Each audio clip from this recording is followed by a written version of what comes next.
ఆయనతో పాటు హీరోలుగా జనరేషన్లో ఆ టైంలో 25 ఏళ్ళు అక్కడమ్మ ఇక్కడ అబ్బాయి. ఇప్పుడు నేనేగా ప్రత్యక్ష సాక్షిని. సుస్వాగతం దగ్గర నుంచి ఆయనతో పాటు ప్రయాణించినాను కదా. ఆయనతో పాటు ఎంతమంది వచ్చారు, ఎంతమంది ఉన్నారు? ఎవరయ్యారు? పవన్ కళ్యాణ్ వాడయ్యాడు. చిరంజీవి గారు తమ్ముడు అయ్యాడంటే ఎట్లా? చిరంజీవి గారు తమ్ముడు లేరా?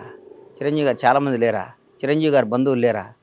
ఎందుకు పవన్ కళ్యాణ్ చిరంజీవి గారిని కూడా తలదన్నే స్థాయికి వెళ్ళాడు. నిజంగా మాట్లాడుకోవాలంటే నిజంగా మాట్లాడుకోవాలి అంటే నేను మనస్పాటి నాకు పవన్ కళ్యాణ్ కాదు. ఆ స్టేజెస్ లో కూడా చిరంజీవి గారు కూడా ఆశ్చర్యపోయిన సందర్భాలు ఉన్నాయిగా. పవర్ స్టార్ అని అరుస్తుంటే చిరంజీవి గారు గ్యాప్ ఇచ్చి మాట్లాడకుండా నేను కూడా అంటే పవన్ కళ్యాణ్ గారి మీద కూడా నేను నా జీవితంలో ఒక ఈడు అద్భుతం ఆహాహా అని పొగడకూడదు అనే డెసిషన్ తీసుకున్నాను నేను. ఎందుకు పొగడాలి? ఎందుకు పొగడాలన్న మనం పొగిడించుకునే స్థాయికి రావడానికి ప్రయత్నం చేయాలి. అంటే మీరు ఒకరిని ఆ విధంగా చాలా అలంకారప్రాయంగా మీరు పొగిడిన సందర్భం ఒక్కసారి నేను చూశాను. అది పవన్ కళ్యాణ్ గారు. పవన్ కళ్యాణ్ గారిని పొగడపోతే నాది బతుకు కదన్న. పొగడపోవటం అంటే ఆయన మీద నా కృతజ్ఞతను ఎల్లబొట్టకపోతే నేను బండ్లా నాగేశ్వరరావు బండ్లా సీతకు పుట్టానన్న జీవిత సత్యం ఎంత నిజమో, మా తల్లిదండ్రుల పేరు ఎంత నిజమో, పవన్ కళ్యాణ్ అనేవాడు కృతజ్ఞతగా ఉండటం అంత నిజం. అది జనం అనుకోవచ్చు, పవన్ కళ్యాణ్ పొగుడుతున్నాడు రా, అది నేను అవసరం లేదు. నా జీవితం నువ్వు ఎప్పుడైనా చెక్ చేసుకోన్నా. నేను ఎవరైనా సింహభాగాన్ని ఉన్నప్పుడు వాడితో గొడవపడుతుంటా. రాష్ట్రాన్ని శాసిస్తున్నారు, కను సైగితో శాసిస్తున్న టీఆర్ఎస్ ప్రభుత్వం మీద ఎదిరినాడు నేను. అవును, భయం పొగడలేదు ఎప్పుడు. నెవర్ నా ప్రాణం పోవటానికై నేను సిద్ధపడతా. నేను పొగను. నేను కాంగ్రెస్ దాదాపు మీరు 2004 2003 బొత్సన్న 2004 అప్పుడు అంతకుముందు నేను 2000 నుంచి నేను వాళ్ళతో సన్నిహితంగా ఉన్నా. 2000 నుంచి నన్ను చూశారు మీరు. అవును, నేను ఏ రోజైనా పార్టీ మారానా? ఏం లేదు. 2009లో చిరంజీవి గారు పార్టీ పెట్టినప్పుడు కూడా చిరంజీవి గారు అంటే ఇష్టం నేను పార్టీ మారానా? మారలేదు. ప్రజారాజ్యంలోకి వచ్చాను. డిస్కషన్ కూడా జరిగింది. నేనేమన్నా నేను రానన్నా నేను కాంగ్రెస్లోనే ఉంటానని చెప్పాను. నాకు ఇష్టం కాంగ్రెస్ అంటే. ఈ రోజు కూడా చెప్తున్నా, పవన్ కళ్యాణ్ అని ఆయన పార్టీ పెట్టి వాస్తవం చెప్తున్నా, పవన్ కళ్యాణ్ గారు నాకు ఇక అంతకంటే అల్టిమేట్ ఎవడలేడు. ఆయన జనసేన పార్టీ పెట్టినప్పుడు నాకేమాత్రం మనస్సాక్షి నేను క్వశ్చన్ చేసుకుంటే నేను ఎవరి దగ్గర పనిచేయాలన్నా, ఎవరితో తిరగాలి? నిజం చెప్పు. పవన్ కళ్యాణ్ గారు కదా, అన్డౌటెడ్ కదా. దాంట్లో డౌట్ ఇంకేముందా? డౌట్ తేడా ఉందా? ఏం లేదు. నేను ఎందుకు వెళ్ళలేదంటే నా మనస్సాక్షిని, నా ఇష్టాన్ని, నా ప్రేమని, కాంగ్రెస్ పార్టీ మీద నా అభిమానం డామినేట్ చేసి ఆయన బాగుండాలి, ఆయన అక్కడ కింగ్ అవ్వాలి, కానీ నేను కాంగ్రెస్ పార్టీలో ఉండాలి. దానికి తెలుసు. దానివల్ల నేను అక్కడ పోతే నన్ను అందల మీద పెట్టేవాడు ఆయన. 100% అందలం మీద పెట్టేవాడు. అందలం మీద పెట్టుకునేవాడు. అవును, రారా అనేవాడు, కూర్చోబెట్టుకునేవాడు. నాకు వేరుగా ఉండేది. నాకు అవన్నీ త్యాగం చేశాను నేను బికాస్ ఆఫ్ కాంగ్రెస్ పార్టీ. అట్లాగే చంద్రబాబు నాయుడు గారు అరెస్ట్ చేశారు. తెలుగు జాతి మొత్తం ఉలిక్కి పడిపోయింది పాపం. ఆయనతో లబ్ధి పొందారు జనం అందరూ. చంద్రబాబు గారు పాపం ఆయన 14 ఏళ్ళు ముఖ్యమంత్రిగా ఉన్నప్పుడు ఆయన్ని పొగిడారు, అది చేశారు, ఇది చేశారు. అసలు ఆయన అద్భుతం అన్నారు, ఇదన్నారు. ఆయన జైల్లో చేస్తే వాళ్ళందరూ నమ్మే భగవంతుడి మీద వాళ్ళకి జన్మనిచ్చిన తల్లిదండ్రుల సాక్షిగా, వాళ్ళ బిడ్డల సాక్షి చెప్పమను, ఎంతమంది బయటకు వచ్చి ఆయనకు మద్దతుగా నిలిచారు? ఎవరు లేరు. ఒక్కళ్ళు చెప్పండి. ఏదో మొసలి కన్నీళ్ళు, లేకపోతే దొంగతనంగా, అది కూడా నోరు తెరిచి ధైర్యంగా ఎవరు మాట్లాడారు? పవన్ కళ్యాణ్. తర్వాత నేను మాట్లాడా. కేబీఆర్ పార్క్లో బయటకు వచ్చా, నాకు తెలియదు, వాక్ చేసుకుంటూ బయటకు వచ్చా. ఎవరో పాపం పిల్లలు వచ్చారు, వచ్చి కళ్యాణ్ బాబు పవన్ సేవ్ డెమోక్రసీ అది ఇదని పెట్టారు. అప్పుడే మెట్రో రైల్లో చేస్తుంటే అంతకు ముందు రోజు టీఆర్ఎస్ పార్టీ వాళ్ళు ఎవరో ఇక్కడ చేయడానికి వీల్లేదు, కేటీఆర్ గారే మర్చిపోయా, పెళ్ళి మీ ఊళ్ళల్లో చేసుకోండి, ధర్నాలు మీ ఊర్లలో చేసుకోండి అని వ్యంగ్యంగా మాట్లాడారు. చంద్రబాబు నాయుడు గారిని అరెస్ట్ చేసి నా కడుపు రగిలిపోయింది. అంటే అధికారం ఇట్లా మాట్లాడిస్తుందా?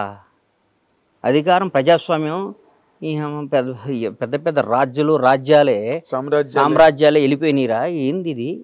జనం ఓటేస్తే గెలిచిన ఇళ్ళు, జనం గెలిపించిన ఇళ్ళు, మేమే రాజులో ఉన్న ఫీలింగ్ ఇస్తారని బయటకు వచ్చి మన ఊళ్ళలో వెళ్ళి చేయండి, ధర్నాలో పనిచేయండి.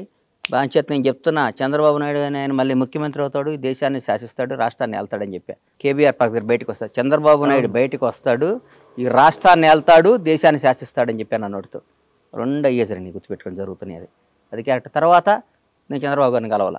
నేను కలవలా. మాకు కలవలేదు. అవును, నాకేం పని అన్న, ఆ సందర్భం వచ్చినా కూడా నేను కలవను. నాకేం పని? ఒకడు అధికారంలో ఉన్నప్పుడు వెళ్ళి ప్యాంపరింగ్ చేయకూడదన్న. కష్టాలు ఉన్నప్పుడు తోడుగా నిలబడాలి. మొన్న ఒక మధ్య ఒక ఆయన షాద్నగర్లో మా థియేటర్ కాడ ఇక్కడ కూర్చున్నా, అన్న టీఆర్ఎస్ వాళ్ళని బాగా తిట్టన్నా అన్నాడు. నేను తిట్టను అన్నా. ఎందుకు తిట్టాలను? దానివల్ల నాకు బెనిఫిట్ ఏంటి? ఎందుకు తిట్టాలి? నా మనసుకు నచ్చాలి కదా.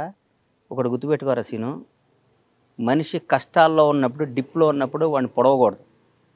వీలైతే వాడు చెయ్యి, నచ్చిపోయాడు వాడు జోలికి వెళ్ళమాక. వాడు ఓడిపోయిన వాడిని, కష్టాల్లో ఉన్న వాళ్ళని నువ్వు ఎదవ్వి, నువ్వు దొంగవి, నువ్వు అది ఇది, వాడు పవర్ లేనప్పుడు పావులు తీసేసిన కూరలు తీసేసిన పావుని ఏ అంటే ఎట్లా? నల్లమ్మల అడవిలో ఒక కింకోపురాన్ని తీసుకొచ్చి దన్నాను. అమ్మో, నల్లమ్మల అడవిలో ఒక కింకోపురాన్ని తీసుకొచ్చి అప్పుడప్పుడే పట్టుకొని పావుని తీసుకొచ్చి ఏను వేస్తే నువ్వు నల్లగా అయిపోయి 2 నిమిషాలు చచ్చిపోతావు. అక్కడి నుంచి పాయిజన్ చింపి చచ్చిపోతాను. ఇప్పుడు అధికారంలో ఉన్నప్పుడు, పవర్ ఉన్నప్పుడు నీకు దమ్ముంటే ఎదురు తిరుగు. జగన్ గారు మీరు చేసిన తప్పు, చాలా తప్పు అని ఎదురు తిరిగా నేను. అవును, కేసీఆర్ గారు రేపు రేవంత్ రెడ్డి గారి నాయకత్వంలో మా ప్రభుత్వం వస్తుంది, మేము అధికారంలోకి వస్తాం, కాంగ్రెస్ పార్టీ వస్తుంది అని చెప్పా. వస్తే ఎదురు తిరిగి నేను ఇప్పుడు నిబద్ధత గల్లాడిని. నాకు నచ్చిందే చేస్తాను. నేను నిబద్ధత గల్లాడిని. నాకు నిబద్ధత ఉందన్న. అంతే, నాకు నిబద్ధత లేకుండా ఇవాళ నాగేంద్ర కుమార్ గారు పవర్లో ఉన్నాడు కాబట్టి నిన్నటి వరకు వాడు ఆ రోజు ఎదవండి. నేను చాలా చెప్పాను బాగుపడమని.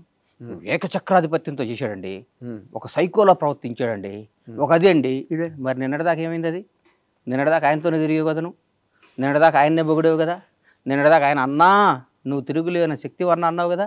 నిన్న అన్న అయ్యాడు, ఈడు సైకో అయ్యాడా?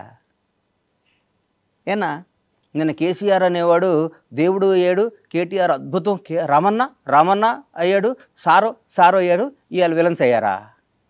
1 డేలో 24 గంటల్లో మారిపోద్దా? నీ క్యారెక్టర్ మారిపోద్దా?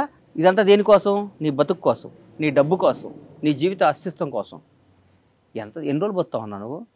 అద్భుతంగా ఎక్సర్సైజ్ చేసి యోగాలు చేస్తే 90 బతుతావు అంతే. ఒక 60 ఏళ్ళకి చచ్చిపోతే నీకు నష్టమేనా వచ్చిందా? నందమూరి తారక రామారావు గారిని మర్చిపోయారు. ఇవాళ రామారావు గారి కంటే గ్రేట్ పర్సన్ ఉన్నాడు ఎన్టీఆర్ కంటే. ఎవరు ఉంటారు? ఎన్టీఆర్ గారిని ఇప్పుడు వర్ధంతి రోజు, జయంతి రోజు దండేస్తున్నాం. రోజు మాట్లాడుకుంటున్నావా? ఏమి లేదు. ఇందిరాగాంధీ గారిని మాట్లాడుకుంటున్నావా? జవహర్లాల్, దేశానికి స్వాతంత్రం తీసుకొచ్చిన జవహర్లాల్ నెహ్రూ, మహాత్మా గాంధీ మాట్లాడుకుంటున్నావా? అంబేద్కర్ గారి గురించి రోజు మాట్లాడుకుంటున్నావా? ఏం లేదు. ఏప్రిల్ 14 అంబేద్కర్ గారి జయంతి అంటున్నాం. నేను అవసరం వచ్చినప్పుడు అంబేద్కర్ గారి పేరు వాడుకుంటున్నాం, ఆయన గౌరవించుకుంటున్నాం. జీవితంలో మనం బతికినంత కాలం, మనం ఉన్నంత కాలం మనకు నచ్చినట్టు మనం బతకాలనేది పాలసీ నాది. ఇప్పుడు మీరు చెప్పే పాలసీ పర్ఫెక్ట్. అది ఒక హ్యుమానిటేరియన్ ఆస్పెక్ట్ అండ్ జీవిత సత్యాలు అంటారే, అక్షర సత్యాలు, ఆణిముత్యాలు. మీరు ఇప్పటి వరకు టెంప్లెట్స్ అనమాట, ప్రతివాడు మా ఫాలో అవ్వాల్సినవి. కానీ ఇప్పుడు మీరు ఫర్ ఎగ్జాంపుల్ మీరు కాంగ్రెస్ పార్టీని బాగా బలపరిచి దానికోసం పవన్ కళ్యాణ్ గారి క్యాంపును కూడా, పవన్ కళ్యాణ్ గారి మీద ఈ రోజు కూడా ఆయన వదిలే, నేను I'm talking about the policy of the party, political party, ఆ ఏరియా గురించి మాట్లాడుతున్నాను. మీరు అక్కడికి వెళ్ళడానికి మొగ్గు చూపలేదు, ఆ ఇంట్రెస్ట్ చూపించలేదు. ఎందుకంటే బికాస్ బేసికల్గా మీరు కాంగ్రెస్ పర్సన్. మనసు ఒకటను సంసారం ఒక దగ్గర చేయలేం కదన్నా. ఎక్కడ చేస్తాను చెప్పు? నువ్వు ఎవరినో ఇష్టపడ్డావు, వేరే వాళ్ళతో సంసారం చేయమంటే ఎక్కడ చేసాను చెప్పు? చేయలేం కదా. దాని బతకటం కంటే సావటం ఇష్టపడాలి.